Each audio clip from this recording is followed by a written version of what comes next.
Oh, hey, folks, this will be a quick finishing up of my short career over at the beach club in Hallandale. Um, so, what happened was they finally did find Waldo.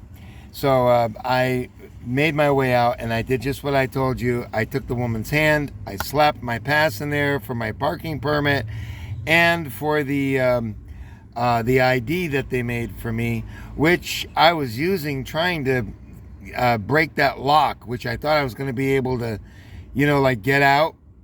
And, like if I could get out. I figured kind of like if I could get out myself and I could kind of like bust out myself, I could I'd have more street cred. You know what I mean? We could like have a good joke about that if I was still working there at Christmas or whatever. But I knew if I didn't get out, it was kind of curtains, because that's the kind of thing you don't want to be remembered for, right? So I knew at that point, because maybe if I had a credit card, because that pass was kind of wobbly, it was plastic, but a little bit wobbly. If I had a credit card, I might have been able to get out of there the same way you jimmy a lock with a credit card, and sometimes you'll get in a door rather easily. People don't know that. It was very close, but it didn't have the rigidity, so I couldn't get out. As a result, I spent 45 minutes locked in there. So, I went up to the front desk, and they kind of were a little bit just kind of dealing with an oddity, because that's not something that happens every day. What really did happen the day before, according to one of the valets, who was also a Guinea. He was a Guinea, okay? And I know he was, and he was a nice guy, though, because some Guineas can be nice guys, too. And he kept driving by when I was walking back and forth, because they jocked the cars, right? And he kept saying, he goes, "Why do they do that to you?" Well, it's very obvious why they do it to you. They do it to you for the same reason why Joe Biden has been elected as president. You have a lot of people who feel that somehow you can compete with extremely wealthy people. And it doesn't work like that, folks. It doesn't work like that. You don't get to compete with them or tell them what to do or beat them in anything. It doesn't work like that in real life. I'm not trying to hurt everybody. I'm trying to tell you how it's always been. I mean, I'll take you one day through siege machines, okay? I know most of you don't even understand what those are, but siege machines were made for this very purpose that I'm talking to you about right now. Usually this winds up going into a lesson, so why not let me show you what a siege machine was, okay? And I'll tell you what they were about. Here we go. I'm gonna show you what it is. Examples of siege machines.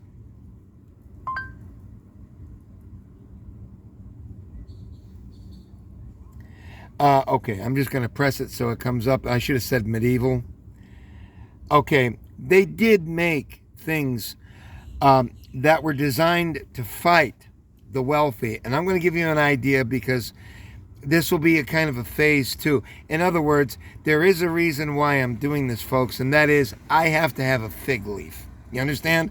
When you get done telling a story like this, you have to make up for it, for your inadequacies, by giving yourself a fig leaf. You understand? Most of you won't understand that whole concept, but and Kyle's like, this was good before, but it's not good now. Which isn't his real name, by the way. That's a make-up name. But MJ got it, though. MJ's got this, because in between other things that he was doing, he did tune in a couple times to the Discovery Channel Siege Machines.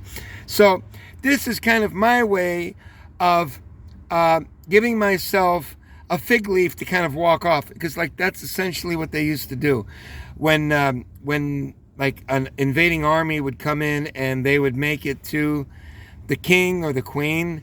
They would say, "Look, we'll spare you your life, but you need to do exactly as we tell you to do, and that is you need to tell your people to cooperate with us, and they'll be treated fine." And then the king would say, "Yeah, but you're full of shit."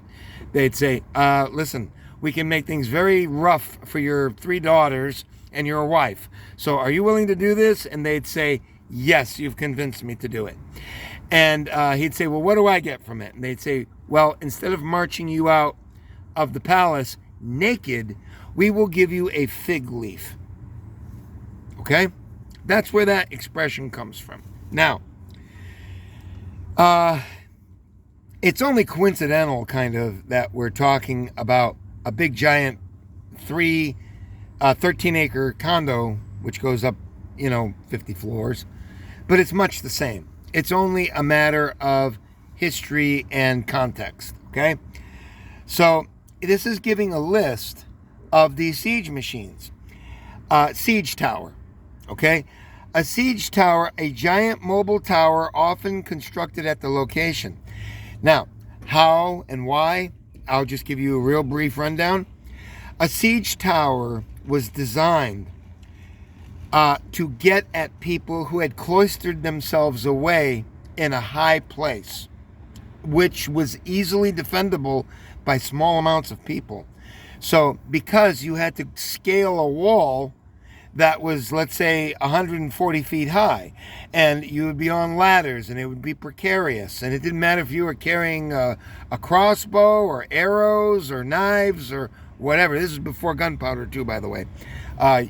For the most part, although even with gunpowder, once gunpowder came out, it changed everything because you could blow the shit out of everything.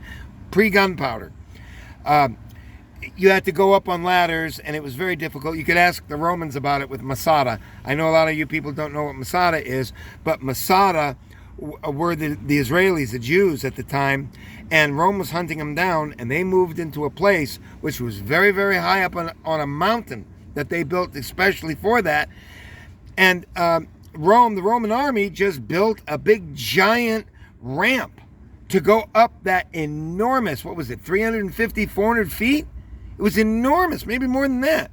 But they couldn't get up there. And every time they would be building the ramp, the Jews would do something like try to light it on fire or dump water on the men, because the men were suffering terrible from thirst. And really, really terrible. So they would show them bathing in the water. They would show the Roman army bathing in the water, try to give them a little bath and stuff like that. It was psychological warfare. Masada was famous. And the Jews lost. The Romans did win. They finally made it to where they got up to the place. And when they did make it, and they knew that they were going to be boarded from that platform that they built, they appointed one man to go around and slit the throat of all the people there. It was famous, so they couldn't get taken prisoner by the Romans. It's a famous story. Anyways, now you know the story of Masada. But the siege machines is also an interesting run, and I will show you.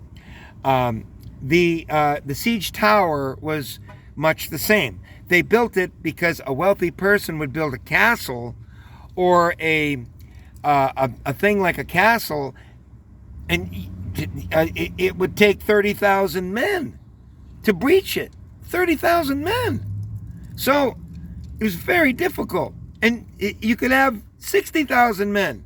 And if you couldn't stand on each other's shoulders for 160 feet, you couldn't get up there. That's why they could oppress.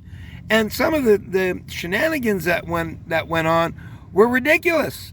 They had wealthy people that had these castles. That's why it was so dangerous when you saw people building castles in the Middle Ages, in the medieval ages. And they built tons of them. It was a violent act, because once you built a castle, it became a fortress, and you would oppress others. Reason being is because if you kidnap somebody's wife or workers or horses or whatever, they couldn't get them back. And they could go up into that tower or castle for months and months and months without coming out if they had water and food stocks. And if you had 60, 70 people that had crossbows or arrows or hot water or hot oil, you could stop the people from climbing up on the walls to get you. That's why they built these giant siege towers. That was what they were for. And it didn't always work. Okay? They burned them. Oftentimes they were burned right as they built them or almost done building them. There's all sorts of examples on this. Tyre, the island of Tyre, or I forgot the name of it. I don't know if it was the Greeks, or I forgot who it was, but there was an island they couldn't get to either. They kept burning the bridge that they made going to that island of Tyre or whatever it was, and they finally did get there. They finally got there, but it took months and months and months to get there because they kept burning the place that would connect to the thing. It was very difficult. So they knew what they were doing, and that's how the rich were doing it then. And it got worse. Instead of stealing your daughters or whatever it was, or your cattle, they started to make rules, and that is, no one could get married. You could get married, but you had to get a permit to get married. And it was no big deal. All you had to do is make sure that the wife, or the prospective wife, was cleared. That's all, because you couldn't just get married anymore. You had to have a permit for that. So the wife would have to go and see the king, who would promptly take her virginity, and that's how you wound up getting married. People got tired of it. This is partially what Braveheart was about with Mel Gibson. I didn't see the movie, but I know that had something to do with it. But the people got tired of it. Okay? They didn't want to have to give away the one you loved as a virgin so the king could take her virginity and give you a marriage permit. This is essentially what was happening with the wealthy. Okay? That's what was happening. That's what castles were all about. Okay? Some people could disagree with me. You go fuck yourself, because that's exactly what happened. The wealthy oppress. It's as simple as that. I'm not telling you because I hate them. Maybe I do hate them. But even if I didn't hate them, that's the way it works. That's the way it's worked for millennia. Okay? So, I'm trying to remember where I went with this. You want to see a couple more siege machines? Let's take a look at them, okay? You had a battering ram, and most of you are familiar with that. What they'd do is they'd get gigantic trees, cut them down, and they would take rope or whatever, or a harness, and it would take 400 men, or maybe more. And they would lift that thing up by 400 men, and then they'd swing it back and forth and break down doors that were heavily reinforced, almost impossible to breach. It was amazing. So you had battering rams, okay? Catapult, that was another one. The catapults were effective. And the French, in the Revolutionary War, the French were involved. And they were trying to take and ally themselves with the Huron Indians and other Indian tribes, and they were fighting the British, not the British, the Americans, the colonists. They were doing all sorts of things back at that time. And the British were trying to fight off anyways, it was the French against either the Americans or the British. I forget now, but it was long ago. And the British wound up having mortar. And the mortar shot further than the rifles of the Americans could shoot. So they wound up destroying the fortress. And they were able to, once they got close enough and the mortars would reach in, they were able to get them to surrender and then slaughter them when they had agreed to give them safety going back to England. They slaughtered them all. That was what Last of the Mohegans was all about. And they didn't have to do it. The French didn't have to do it. They let the Huron Indians do it. And it was a good day to kill for the Hurons. The Hurons were extremely violent. They couldn't even make love properly. They made love like dogs, and they couldn't do it any other way. It was not like, it wasn't what they did. They were vicious. They tortured. They did all sorts of things, and it was done routinely. The Huron were tough. They were heavily aligned with the French. So, okay, then you have a ballista, which I believe was and yeah, it is. I was going to tell you it's a crossbow, but it was a very, very powerful crossbow. Obviously, and the Romans had them too. I know the Romans had them early, 400 BC. But if you had a real stiff piece of wood and you had a big enough arrow, that thing could do some serious penetration. So there's your siege machines, okay? Let's take a look at the at what they look like, and you can see here's some pictures of them. Here's a catapult right here. That's a catapult, ancient catapult. Let me see if there's anything else. Here's another catapult from Italy. These were very, very effective. These were called a trebuchet. And they were amazing. They worked. I've watched them on TV. They were amazing. They were really long arms, and through gravity, they would push this part down and it would swing this thing up, and these things would get thrown, 400 yards? It was amazing. Look at how big these things were. And they launched those big, like boulders, almost like boulders. Devastating power. Could possibly knock down a wall too. It depends. But it could crush the roofs. That was the way they did it with the trebuchet. They were called trebuchets. Trebuchet, which I know is a French word. There are all sorts of them, you know. This was another siege engine that was being taken over there. Oftentimes they were lifts to try to get high enough to be able to attack the people in those big fortresses. Okay, so now how does this relate back here? Well, to close the story off here, in a bunch of in a place where there's a bunch of very wealthy people who, by the way, there was no air conditioning on that place anywhere for the workers except for the brass in the security office, which was just a little tiny place, and it was not over air conditioned, to be sure, but everybody that held a position there worked in the heat, and they had fans, which Christian had said that he had to go the distance in order to be able to get them to spend the $15 on each fan to put in so that the people didn't get heat stroke. Okay, this is why I'm drawing comparisons to back in the medieval days, or if you were a I forgot the name of them now, but you could be a lord or you could be a duke, and then you had lower people down, commoners, all this kind of stuff. It just goes back in time, folks. This is nothing new. It's nothing new. So how could you expect these wealthy people riding around in Jags and Lamborghini Countaches and Austin the Marina or whatever it was, and Rolls Royce and Bentleys, and there were plenty of them? How could you expect them to want to do anything other than try to cripple their employees?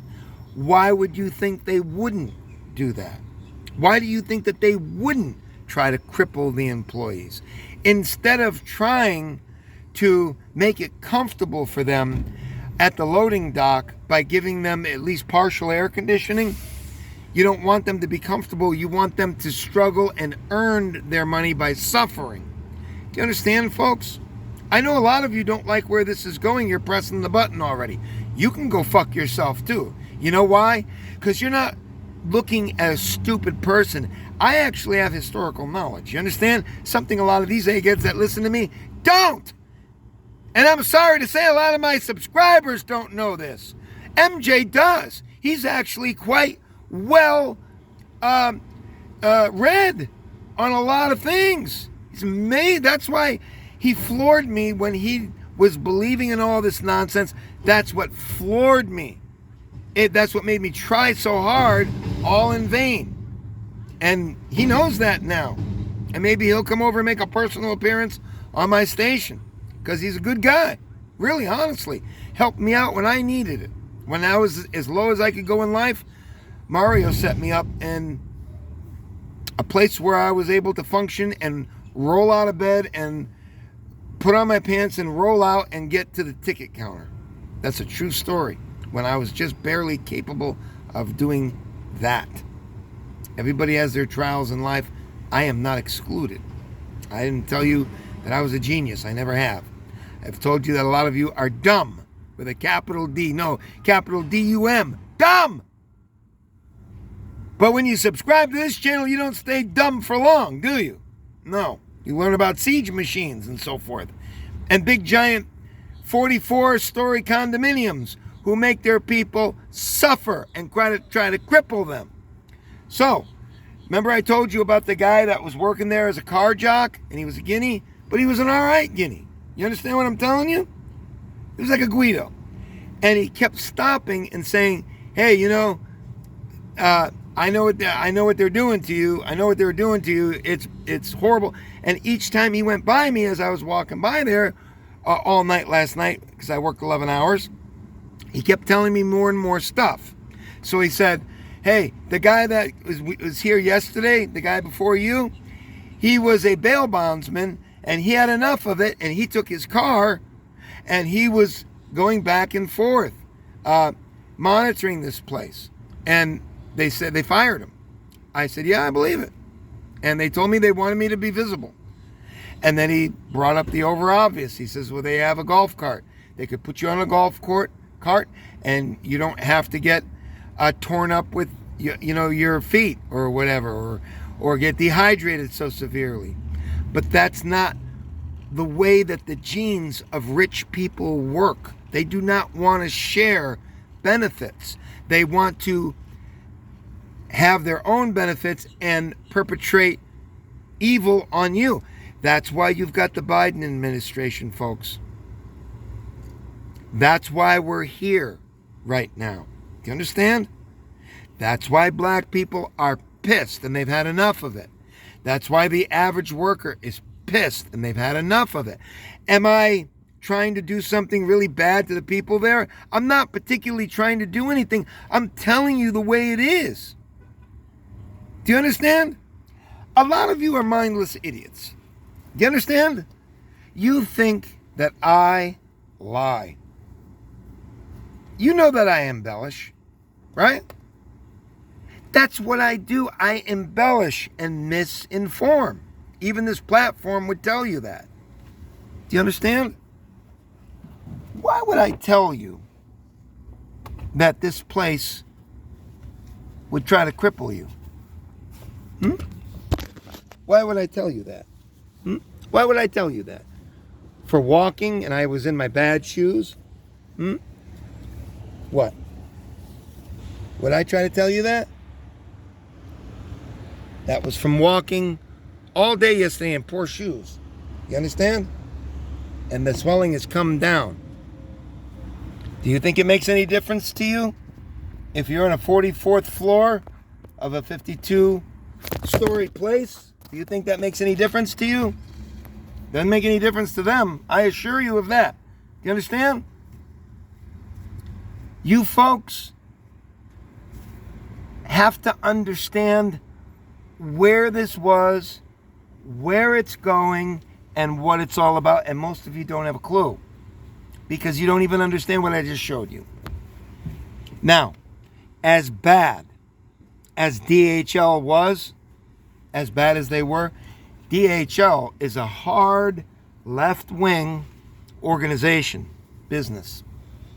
And I can tell you right now, they would not subject their security guards to that. Do you understand?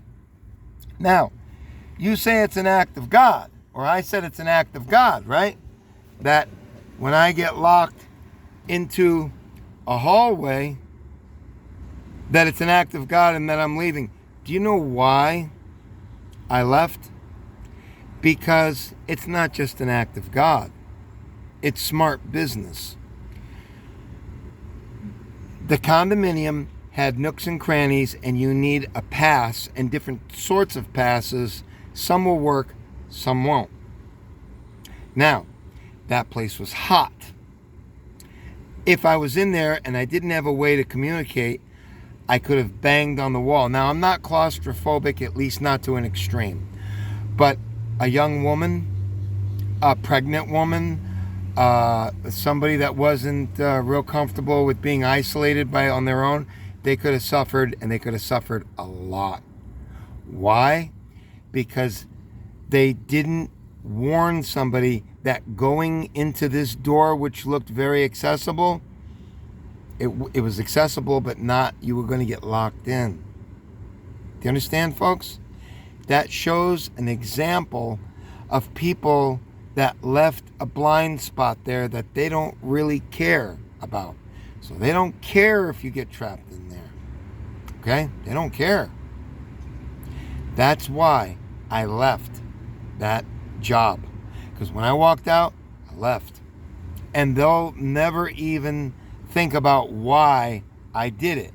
But I did it more on principle than I did for meanness or anything else.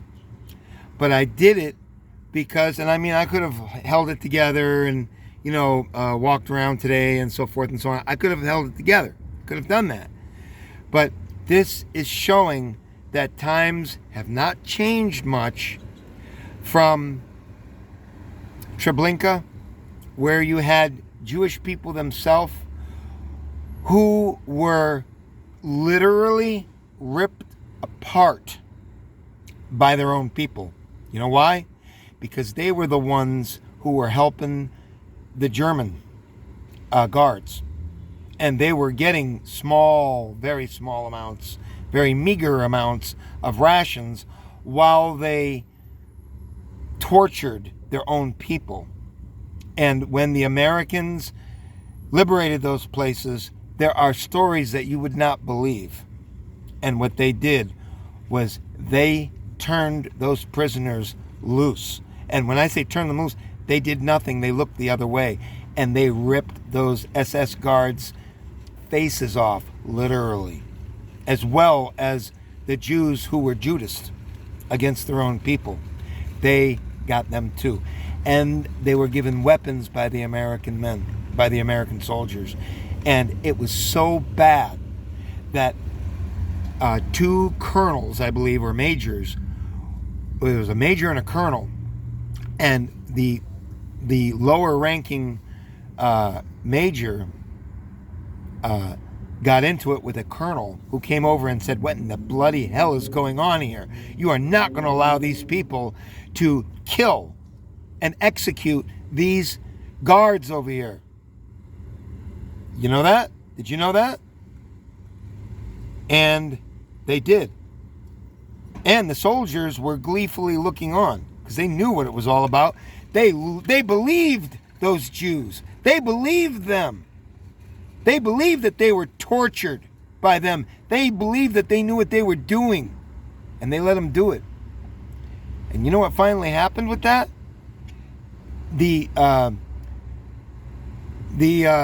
One of those guys, the leaders there of the Americans there, he slapped the other one. And when he slapped him or called him stupid or whatever, the man pulled out his .45 and he said, "You touch me one more time and I'll put a bullet right through your head." That's exactly what happened. And he was held on court-martial, and Patton, George S. Patton, said, "This is an event that's best left alone." Because he didn't need to pursue this any forward, because it was so staggering. It was so unbelievably volatile. Just imagine seeing emaciated people with dead bodies strewn all over in piles. And Patton wasn't going to court-martial anyone. And that's the true story. You can watch that yourself. I believe it was in Dachau. I think that was one of the first ones that were. If it wasn't, it was Treblinka. It was not Auschwitz. It may have been Treblinka, but I think it was Dachau. Anyways, folks, when you tune into the station, to this channel, you're going to learn something. Okay? By the way, to finish out the story, they asked me to come back. I will not. The big boss was the one who asked me. The guy that wasn't there that told me to go in and everything, which is a mistake to go with him anyway, because the people in the place never invited me in. They just told me they'd be in touch. When I finished, after the Where's Waldo routine, which I caught, and you have to take their part, folks. You don't see people getting locked away in the bowels of a condominium. You don't see that. It takes a person like me. You understand? I'm wrong.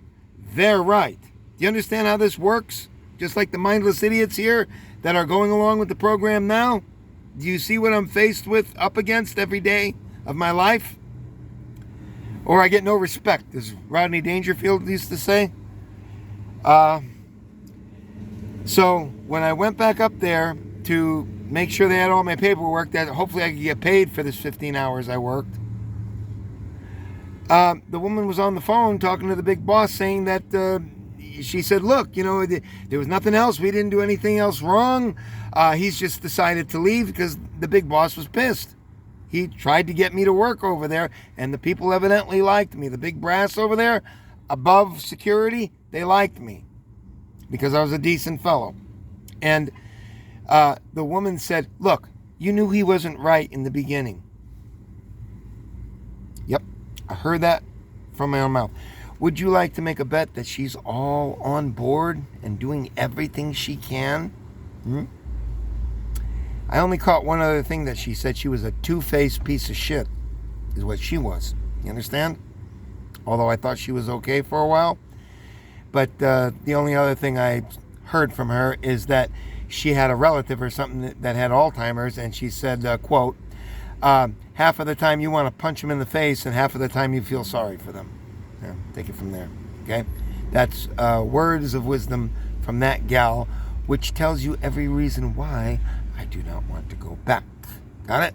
No matter what the big boss from New York says, even if I don't get paid, which is likely. Folks, you take care. You talk about a wonderful story. Stay tuned. There'll be more. Goodbye.